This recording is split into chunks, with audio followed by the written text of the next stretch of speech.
अच्छा साथियों, आप लोगों के बीच में राम केवल यादव गुरु जी के शिष्य मैं रेंचू यादव और उन्हीं का लिखा हुआ एक निर्गुण है आप लोगों के बीच में मैं प्रस्तुत करने जा रहा हूँ। भीमपुरा बलिया में आरभी स्टूडियो है। ऊपर से आई जइया मालिक कल कनिया तो के जाके पड़ी।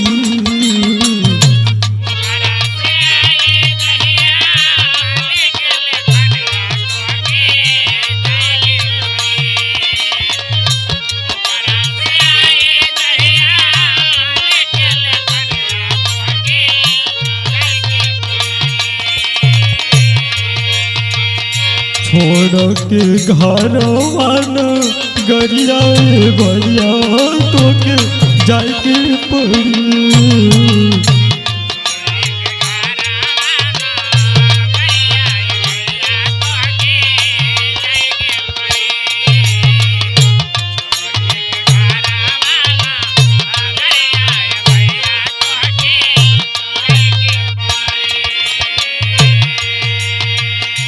माटी का शरीर जाई माटिया में मिली सब भूलाए के पड़ी।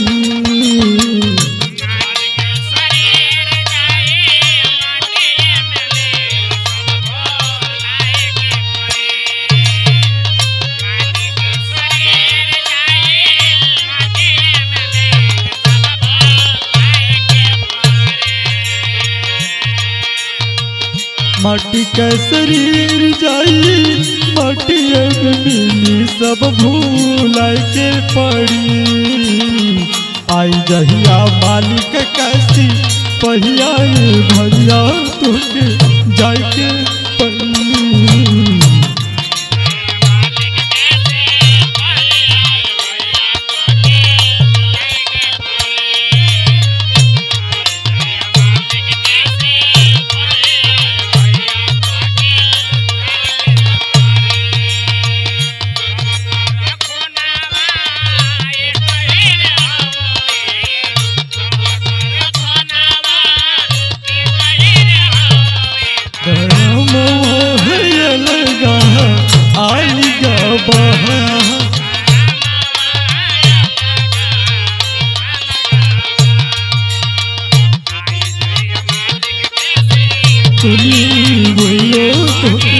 जाके पड़ी।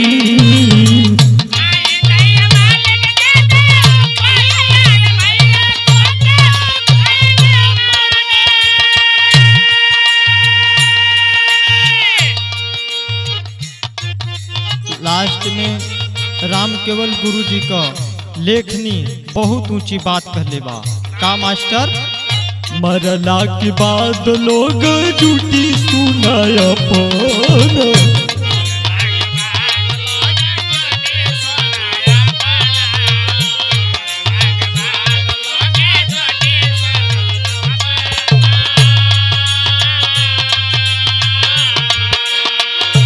माटी के शरीर पौड़ावल जाई कफाना।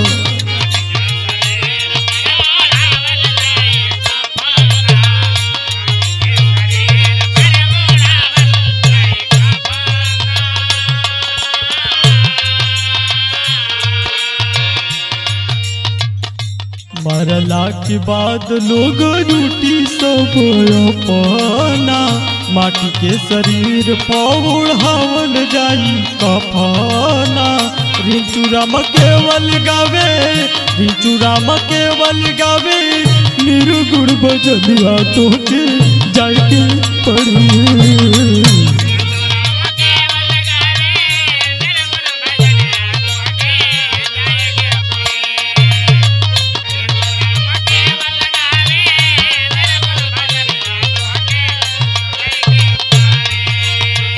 रिंचू राम केवल गावे निर्गुण बजलिया तो की जाके पड़ी। छोड़ के घर वाला गरिया भैया तो की जाके पड़ी।